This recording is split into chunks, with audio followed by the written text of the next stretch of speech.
اهدنا الصراط المستقيم हमको सीधे रास्ते चला।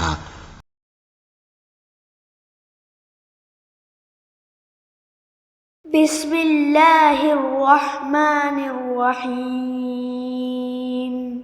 لم يكن الذين كفروا من أهل الكتاب والمشركين منفكين حتى تأتيهم البينة رسول من الله يتلو صحفا مطهرة فيها كتب قيمة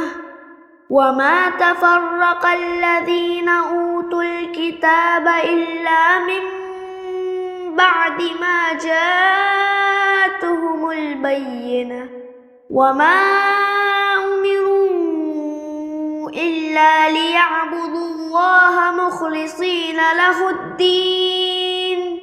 حنفاء ويقيموا الصلاة ويؤتوا الزكاة وذلك دين القيمة إن الذين كفروا من أهل الكتاب والمشركين في نار جهنم خالدين فيها أولئك هم شر البرية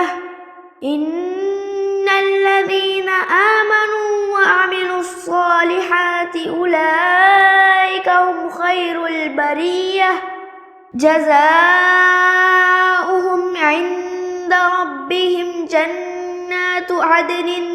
تجري من تحتها الأنهار خالدين فيها أبدا رضي الله عنهم ورضوا عنه ذلك لمن خشي ربه